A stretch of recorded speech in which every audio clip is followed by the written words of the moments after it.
네, 제가 지난주일 목양 칼럼에 실었던 것처럼 지금은 이제 부활절을 지나서 기쁨의 50일을 보내고 있습니다. 원래 이제 절기로 하게 되면 구약의 6월절이 이제 신약의 부활절이 된 거고요. 6월절부터 50일 뒤에 오순절이 찾아옵니다. 열흘을 한자로 순이라고 하잖아요.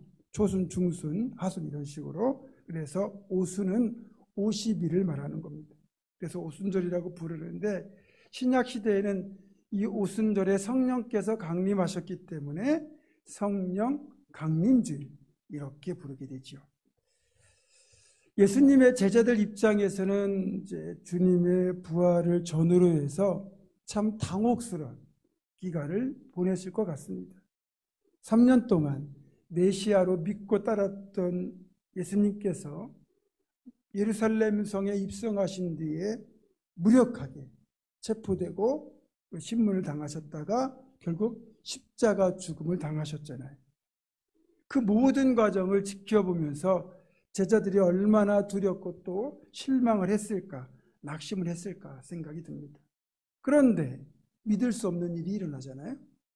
분명히 십자가에 못 박혀 죽으시고 시신이 무덤에 안치되는 것까지 자기들의 두 눈으로 똑똑히 봤는데 죽은 지 3일 뒤에 주님이 부활하셨고 또 그 부활의 주님을 자신들의 눈으로 직접 보고 만나는 기적을 경험했습니다.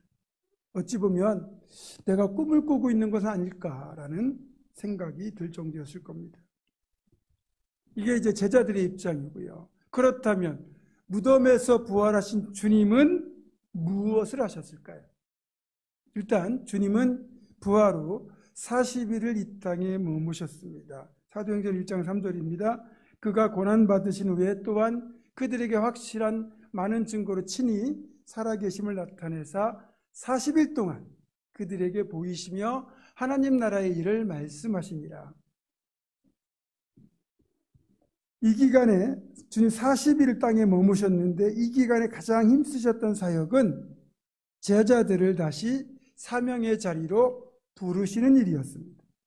부활하신 주님은 이제 주님의 죽으심에 실망해서 엠마오로 돌아가던 제자들을 찾아가 만나주셨고 또 다른 제자들이 두려워서 숨어있던 다락방에도 나타나셨습니다. 또 갈릴리 바다까지 친히 찾아가셔서 베드로와 제자들을 만나주시고 그들을 다시 사명의 자리로 불러주셨습니다. 그렇게 40일 동안 남은 사역들을 다 감당하신 우리 주님은 이제 감람산에서 제자들과 성도들이 지켜보는 가운데 주님이 원래 계셨던 자리, 그러니까 하늘 보좌로 컴백하시게 됩니다. 그때 그 승천 직전 감람산에서 주님이 마지막으로 남기신 그분의 유언과도 같은 당부가 바로 오늘 본문이죠. 예루살렘을 떠나지 말고 내게서 들은 바 아버지께서 약속하신 것을 기다리라. 요한은 물로 세례를 베풀었으나 너희는 몇 날이 못되어 성령으로 세례를 받으리라. 주님의 이 당부를 다른 관점에서 들여다보면 이런 질문이 생깁니다. 주님께서 죽음의 권세를 이기시고 부활하셨고 제자들은 주님의 부활을 직접 목격하고 체험했습니다. 그런데 또 약속하신 것을 기다려야 한다니, 성령 세례를 받아야 한다니, 이게 무슨 뜻일까요? 그렇다면 혹시 주님의 부활만으로는 뭔가 부족했던 것일까? 라는 질문이 생기죠. 잘 들어보세요. 십자가의 대속을 통한 구원을 이루는 것에는 주님의 십자가 부활이 완전합니다. 그러니까 우리가 구원받는다는 것은 이제 그 구원받는 조건을 십자가에서 완벽하게 이루시고 부활을 통하여 그것을 완성하셨어요. 그러니까 구원을 이루는 데는 아무런 부족함이 없는데 다만 그 구원의 복음이 나를 바꾸고 또 우리를 바꾸고 세상을 바꾸는 능력이 되기 위해서는 반드시 성령의 임재가 있어야 된다는 것입니다. 그 사실이 8절에 나타나죠. 오직 성령이 너에게 임하시면, 성령이 임해야만 너희가 권능을 받고 예루살렘과 온 유대와 사마리아와 땅끝까지 이르러 내 증인이 되리라. 성령이 임해야만 우리가 권능을 받고 그리고 땅끝까지 증인이 될 수 있다는 겁니다. 정리해 보겠습니다.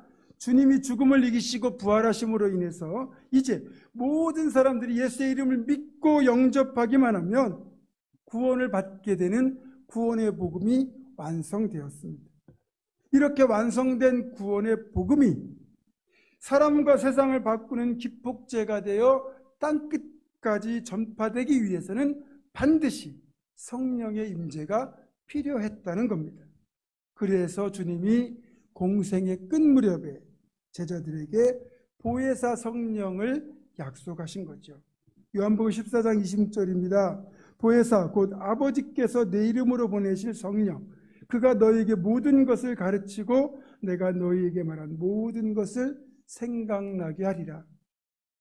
제자들은 주님의 이 약속과 그리고 감람산 당부를 기억하며 성령의 임재가 있기까지 예루살렘을 떠나지 않고 그곳에 남아 모여 성령을 간절히 사모하며 기도를 지속했던 겁니다.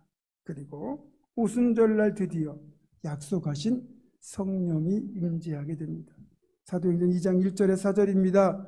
오순절날이 이미 이름에 그들이 다 같이 한 곳에 모였더니 호련히 하늘로부터 급하고 강한 바람 같은 소리가 있어 그들이 앉은 온 집에 가득하며 마치 불의 혀처럼 갈라지는 것들이 그들에게 보여 각 사람 위에 하나씩 임하여 있더니 그들이 다 성령의 충만함을 받고 성령이 말하게 하심을 따라 다른 언어들로 말하기를 시작하니라. 아멘. 오순절 당일 약속하신 성령께서 각 사람에게 임하셨고 성령이 충만하게 임재한 결과는 정말 놀라웠습니다. 성령을 충만하게 받은 제자들은 예루살렘 길과 광장으로 나가서 담대하게 복음을 전하기 시작했고 그 결과 예루살렘에서 그날 복음을 듣고 회심하고 세례를 받은 사람만 무려 3,000명이었습니다.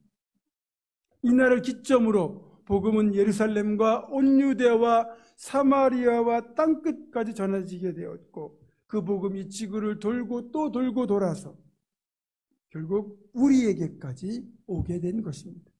만약에 성령의 임재가 없었다면 부활의 기쁜 소식, 구원의 복된 소식이 땅끝까지 전해질 수가 없었고 우리에게 오는 일은 더더욱 없었을 겁니다. 주님께서 성령의 임재를 기다리라고 하셨던 이유가 여기 있는 겁니다. 그래서 우리가 다시 한번 성령의 임재가 있어야 되는 이유를 정리하면 이렇습니다. 첫 번째, 성령의 임재가 있어야만 담대해지기 때문입니다. 여러분, 생각보다 믿음을 지키는 것, 복음을 전하는 것 쉽지 않습니다. 우리는요, 박해와 유혹을 만나면 우리의 의지와 상관없이 비굴해지고 약해지고 두려워져서 회피하기 마련입니다.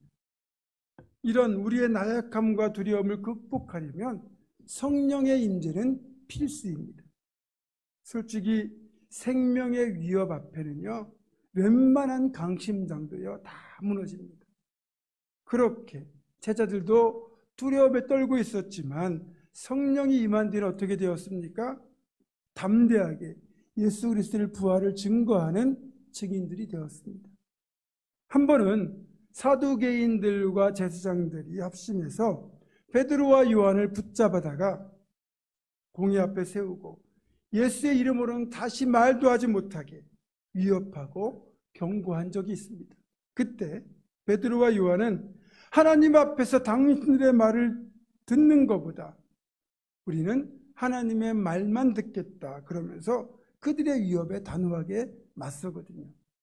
결국 이들은 베드로와 요한을 굴복시키지 못하고 위협만 하고 석방할 수밖에 없었습니다.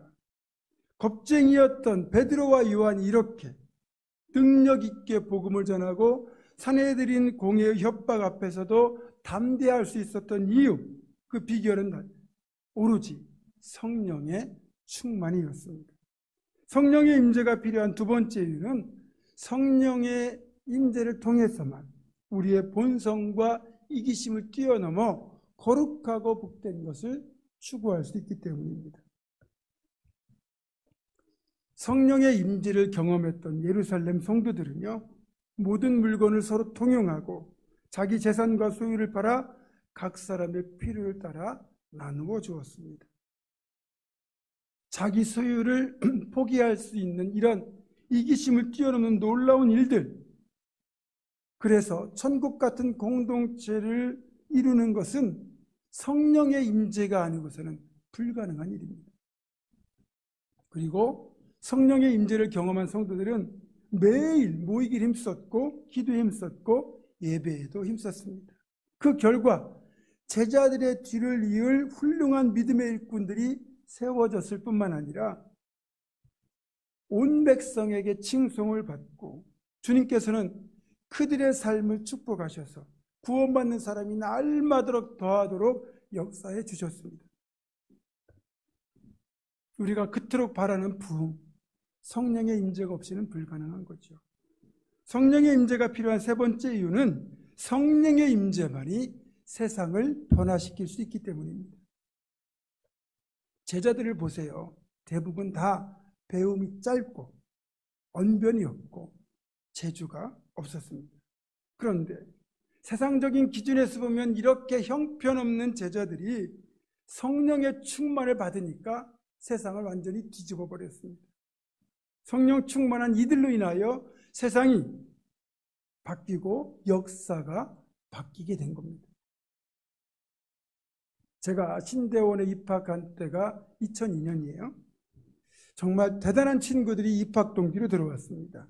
명문대 출신도 많고요. 의사, 한의사, 약사, 박사학위 소지자까지 정말 대단한 스펙을 지닌 학생들이 신학교에 들어왔습니다.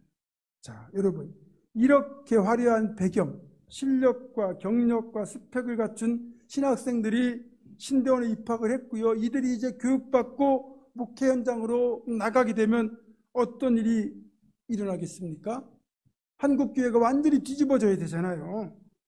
근데 그 뒤로부터 21년이 지난 지금 교회도 세상도 전혀 바뀌지 않았습니다. 왜 그럴까요? 이렇게 능력 있는 신학생들이 목회 현장으로 다 배출되었는데 왜 한국교회는 아무런 변화가 없는 걸까요? 성령의 임재가 없었기 때문입니다. 성령의 임재가 없으면 아무리 좋은 조건을 갖추고 있고 아무리 세상적인 실력을 갖추고 있다 해도 아무 일도 일어나지 않습니다.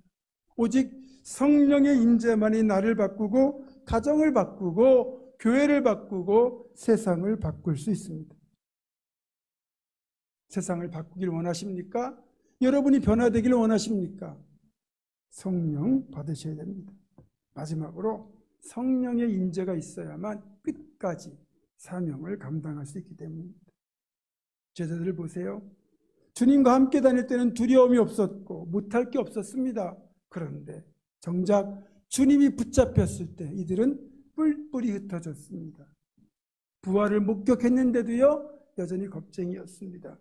그런 제자들이 성령을 받으니까 순교할 때까지 사명의 길을 벗어나지 않는 착하고 충성된 종이 되었습니다. 다음 주에 우리는 임직식을 하게 됩니다. 저도 목사 안수를 받을 때 그런 경험이 있지만 여러분도 아마 임직을 받으셨던 분들이나 임직 받는 분들 동일한 마음은 뭐냐? 내 평생 주님을 위하여 온전히 살겠다고 다짐하고 주님의 일을 위해서라면 목숨도 아끼지 않겠다는 굳은 결심을 하게 됩니다. 이때의 결심은 진짜 맞습니다. 진짜 그런 결심을 하신 거예요. 그런데 시간이 흐르면 어떻게 됩니까? 시간이 흐르면서 우리 안에 부어주셨던 성령의 충만함이 사라지게 되니까 이런 굳은 결심도 더불어서 사라집니다. 예전에 정말 부끄럽고 추했던 내 모습으로 그 옛사람으로 고스란히 돌아가게 되죠. 이런 어찌 보면 나태해지고 게을러지고 다시 세속화되어 버린 내가 다시 사명의 자리로 돌아설 수 있는 비결, 그것은 성령의 임재밖에 없습니다. 그래서 계속 성령을 우리가 공급받아야만, 그래서 끝까지 사명을 감당할 수 있는 거죠. 자, 이렇게 성령의 임재, 성령의 충만함이 반드시 필요하다는 것은 우리가 알겠는데, 그렇다면 이런 이야기로 나오겠죠. 성령의 임재, 성령의 충만함이 필요하다는 걸 알겠는데, 그러면 어떻게 해야 성령의 충만을 누릴 수 있는지, 임재를 경험할 수 있는지도 알려줘야 되지 않느냐? 그렇죠. 우리가 몸이 아파서 의사에게 진료를 받으러 가면 이래서 아픈 겁니다 라고 말만 해주고, 그리고 처방을 안 해주면, 치료법을 이야기해 주지 않으면 그 의사가 진료한 것은 의미가 없는 거죠. 자, 성령의 임재 충만함을 누리는 비결을 이제부터 말씀드리겠습니다. 잘 기억하십시오. 성령의 임재 충만함을 누리는 비결 첫 번째는 모이기에 힘쓰는 겁니다. 제자들은 흩어지지 않고 주님 말씀하신 대로 마가의 다락방에 모였습니다. 1명도 아니고 2명도 아니고 10명도 아니고 제자 12제자를 포함하여 120명의 성도들이 모여 있었습니다. 일단 모여야 된다는 조건을 충족한 거죠. 여러분, 아무리 좋은 뜻을 품은 사람들이 많아도 함께 모이지 않으면 역사는 일어나지 않습니다. 대신에 모이기만 하면 엄청난 힘을 발휘할 수 있습니다. 미국의 가장 유명한 복음 전도자였던 무디 목사님이 어느 날 어떤 청년으로부터 이런 질문을 받았습니다. 꼭 교회에 나와서만 신앙생활 해야 되나요? 그러자 무디 목사님은 그 질문을 받고 그 자리에 잘 타고 있던 석탄 난로에서 석탄을 하나 꺼냈습니다. 잘 타고 있던 석탄이었는데 그 석탄 하나를 밖으로 꺼내놓으니까 그만 석탄도 꺼져버리고 연기만 내뿜을 뿐이었습니다. 청년은 그걸 보고 무디 목사님이 무슨 말을 하려는지 알아차렸죠.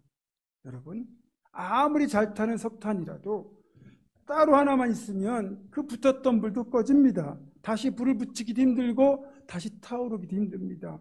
하지만 이 석탄 덩어리를 함께 모아놓으면 서로가 서로에게 영향을 주어서 정말 뜨거운 불로 타오를 수가 있는 거거든요.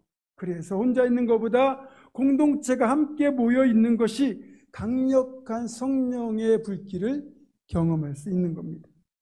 이 무디 목사님이 이런 말을 하셨어요. 나는 10사람의 일을 하는 한 사람보다 차라리 함께 일할 10사람이 필요하다. 여러분, 모여야 성령의 역사가 일어납니다. 그래서 자꾸 모여야 됩니다. 예배마다 모여야 되고 기도회마다 모여야 되고 모임마다 자꾸 모여야 됩니다.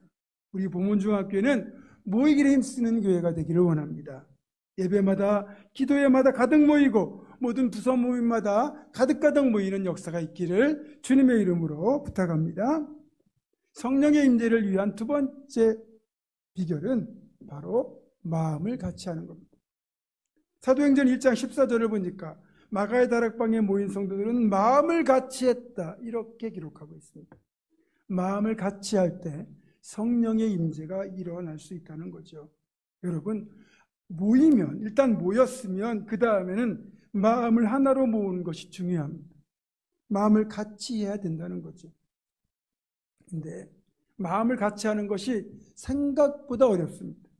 사람이 10명이 모이면 10명의 생각이 다 다르고 방법이 다 다르거든요. 그렇기 때문에 사람이 많이 모이는 건 좋은데 그것을 하나로 모은다는 것, 마음을 하나로 모은다는 것, 그만큼 어렵다는 겁니다. 우리 성도들을 보더라도 다들 부흥을 열망하는 선한 마음 자체는 동일한데 부흥을 위한 접근 방법, 해결 방식에 대한 생각이 각자 다르고 또 서로가 자신의 생각과 방식을 고집하다 보면 오히려 부흥을 위하겠다는 그 선한 목적은 다 사라지고 오히려 마음이 갈라지는 일이 생긴다는 겁니다. 그래서 일단 마음을 모으려면 깨어진 관계부터 회복이 돼야 돼요. 솔직히 하나된 마음도 갈라지기 쉬운데 흩어진 마음들이 함께 모여 있을 때 하나가 될 수 있겠습니까? 우리가 그래서 마음을 같이 하기 위해서는 내 개인적인 감정도 다 내려놓을 수 있어야 됩니다. 그래야 성령께서 임하시는 겁니다. 왜? 기독교가 능력이 있고 생명이 있겠습니까? 그것은 성령을 통하여 마음을 하나로 모았기 때문입니다. 이기주의를 넘어 공동체를 위하는 한몸 정신이 있었기 때문입니다. 또 십자가 사랑으로 깨어진 관계를 회복하는 치유의 능력이 우리에게 있었기 때문입니다. 교회 공동체는요, 다른 곳과 달리 정말로 모두가 서로 다른 출신과 배경을 가지고 있습니다. 나이도 다르고 정치적인 성향도 다르고 환경이 다르고 가치관과 생각도 서로 다릅니다. 그러나 은혜를 받고 성령을 받기 위한 마음에는, 그 일에는 한 마음을 품어야 합니다. 무엇보다 마가의 다락방에 모인 이 성도들이 베드로를 중심으로 함께 마음을 모았을 때 성령의 역사가 나타났던 것처럼 우리가 함께 마음을 모을 때 성령의 임재가 나타나게 될 겁니다. 우리가 열심히 모이는 것도 중요하지만 이보다 더 중요한 것은 우리의 마음을 하나로 모으는 일입니다.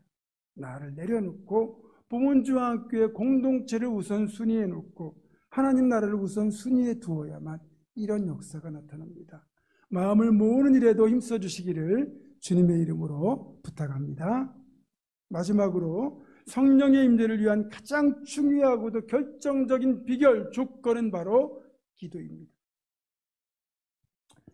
역시 사도행전 1장 14절을 보면 오로지 기도에 힘쓰더라 이렇게 되어 있습니다.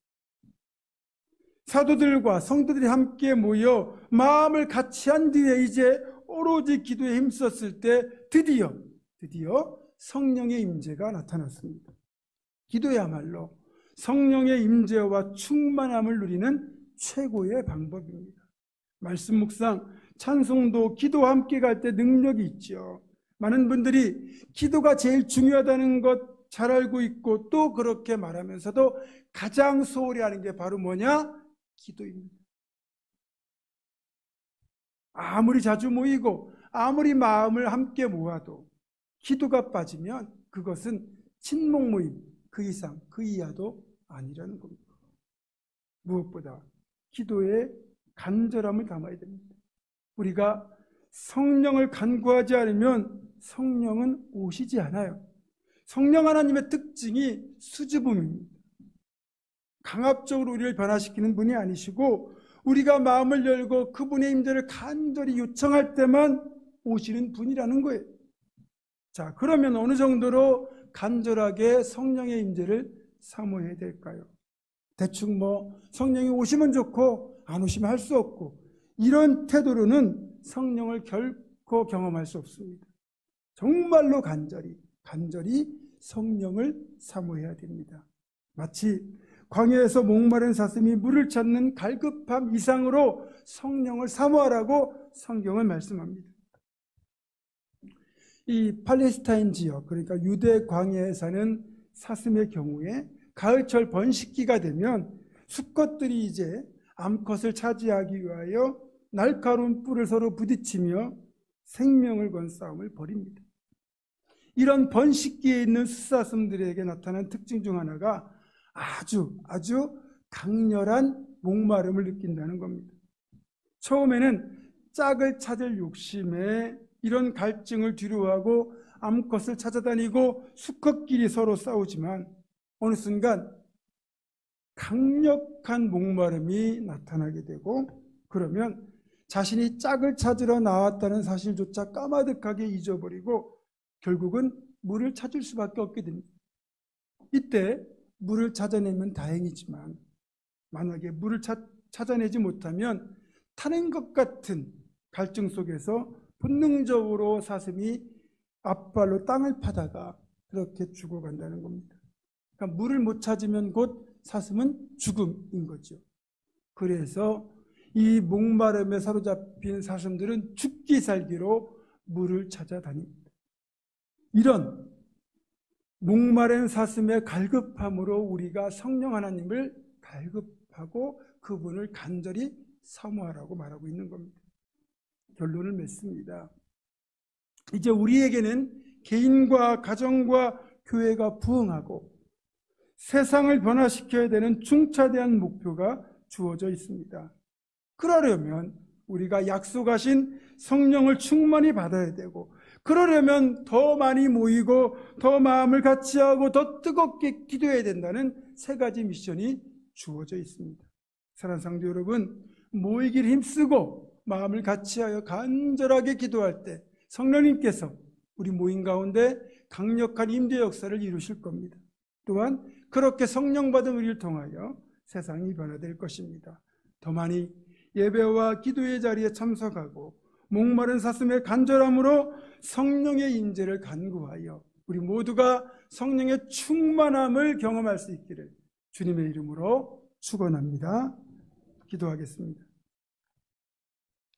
보혜사 성령님, 성령의 임재를 간절히 사모하는 우리 모두에게 충만하게 임하여 주시옵소서. 예수 그리스도의 이름으로 기도드립니다. 아멘.